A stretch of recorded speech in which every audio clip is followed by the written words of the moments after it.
열왕기상 8장 1에서 11절 말씀입니다. 8장.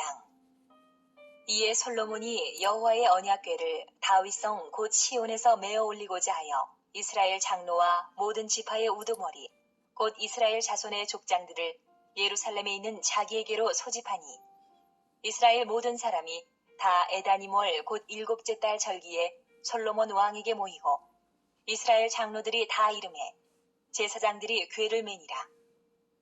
여호와의 궤와 회막과 성막 안에 모든 거룩한 기구들을 메고 올라가되 제사장과 레위 사람이 그것들을 메고 올라가매 솔로몬 왕과 그 앞에 모인 이스라엘 회중이 그와 함께 그 궤 앞에 있어 양과 소로 제사를 지냈으니 그 수가 많아 기록할 수도 없고 셀 수도 없었더라.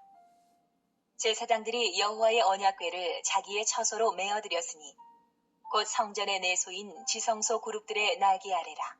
그룹들이 그 궤 처소 위에서 날개를 펴서 궤와 그 채를 덮었는데 채가 길므로 채 끝이 내소 앞 성소에서 보이나 밖에서는 보이지 아니하며 그 채는 오늘까지 그곳에 있으며 그 궤 안에는 두 돌판 외에 아무것도 없으니 이것은 이스라엘 자손이 애굽 땅에서 나온 후 여호와께서 저희와 언약을 맺으실 때에 모세가 호렙에서 그 안에 넣은 것이더라. 제사장이 성소에서 나올 때에 구름이 여호와의 성전에 가득하매 제사장이 그 구름으로 말미암아 능히 서서 섬기지 못하였으니 이는 여호와의 영광이 여호와의 성전에 가득함이었더라.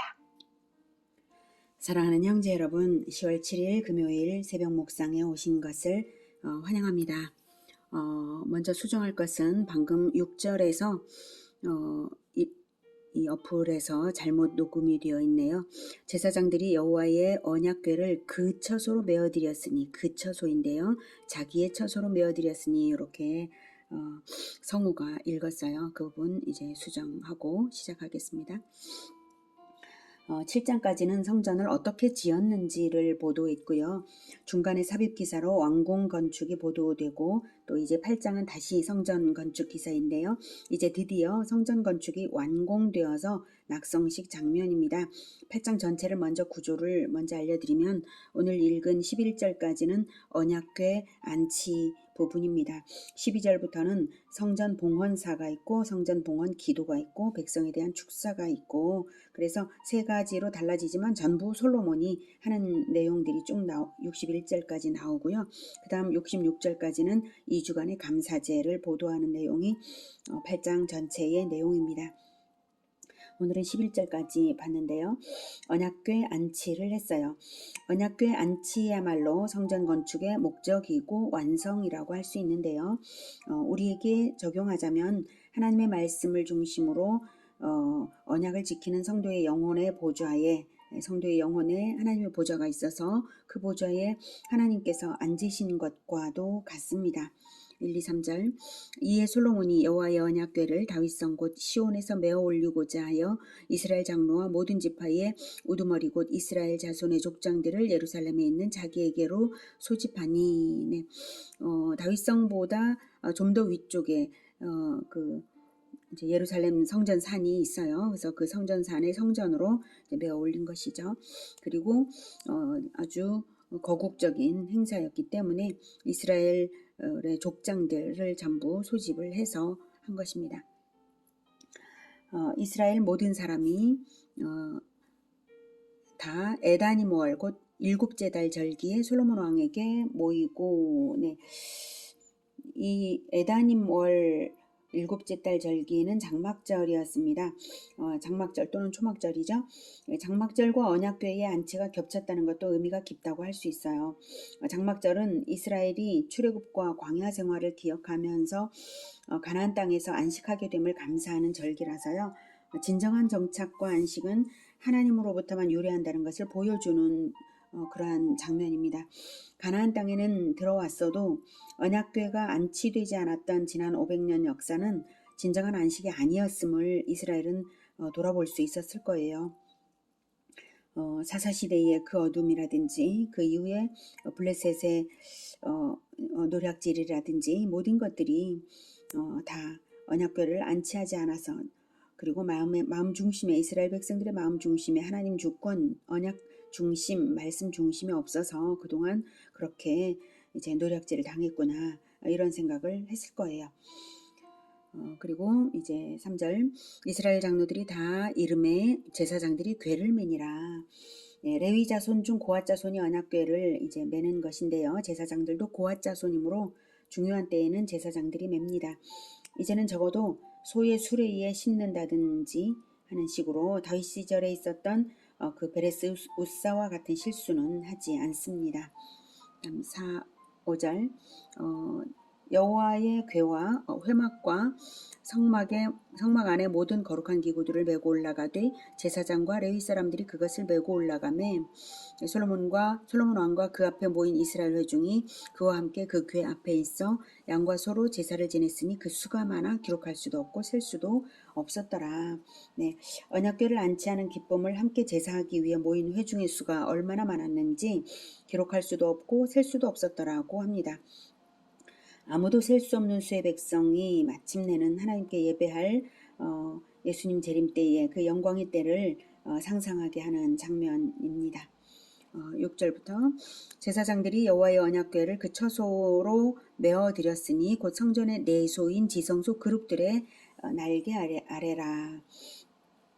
네, 언약궤는 지성소 내소에 안치되었는데요. 지성소에는 두 그룹을 세워 놓았어요. 네, 두 그룹이 날개를 펴 있는데 이쪽 그룹과 저쪽 그룹의 날개 끝이 닿는 그 중앙 그 아래 그 지성소 정중앙에 언약궤가 안치되었습니다.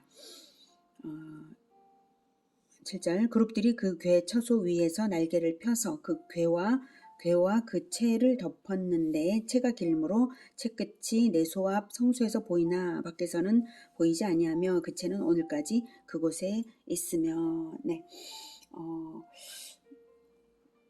두 그룹이 날개를 펴 있는데 이쪽 그룹과 저쪽 그룹이 날개 끝이 이제 닿잖아요. 그리고 다른 끝 날개 끝은 보이지 않겠죠. 그 채가 길어서 채도 안 보였으니까요. 그 채를 그룹 날개로 다 덮을 만큼의 그룹 크기가 그렇고요. 채는 지성소 입구에서는 채 끝을 볼 수 있지만 성소 멀찍에서는 안 보인다는 것이고요. 예, 그 채는 오늘까지 그곳에 있으며라고 표현을 하고 있는데요. 이것은 오늘까지라는 표현은 이 열왕기를 기록할 때까지라는 표현입니다만은 사실 열왕기 기록을 할 때 그 이전 자료들을 옮겨 기록했다고 가정해서 이것을 이해할 수 있습니다.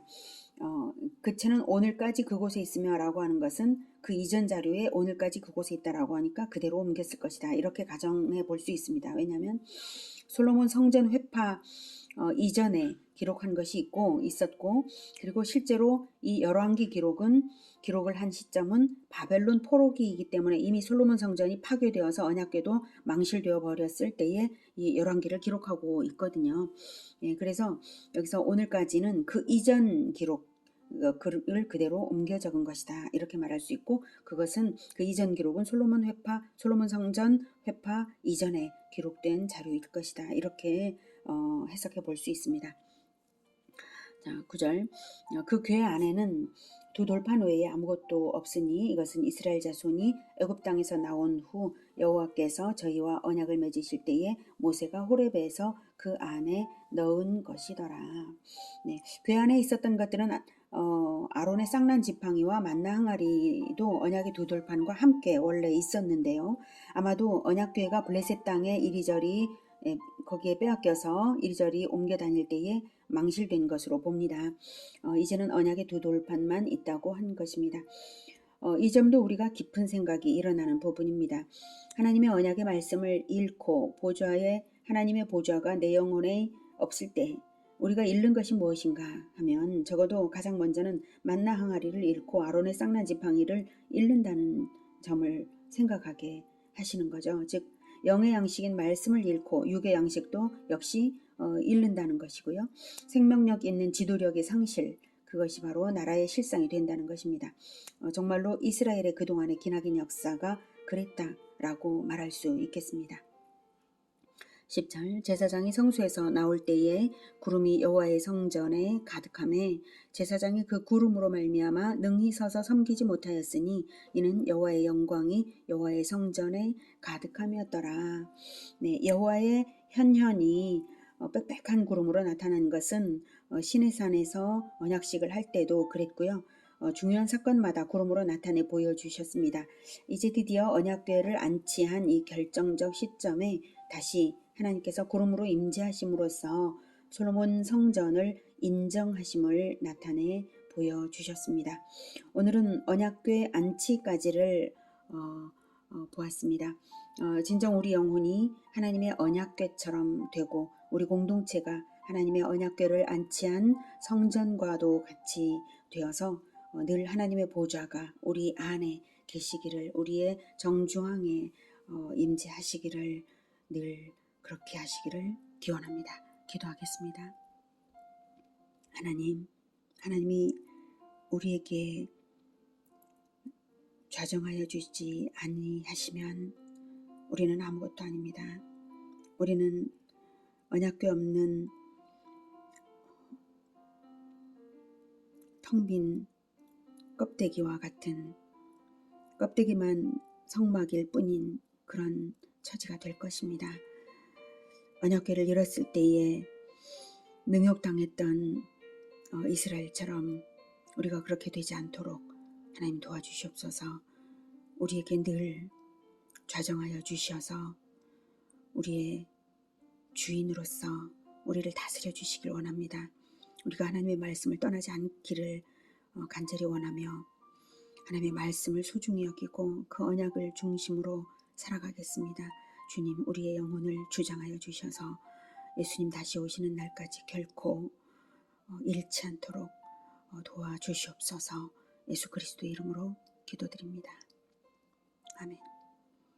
이어지는 시간은 개인 기도 시간입니다.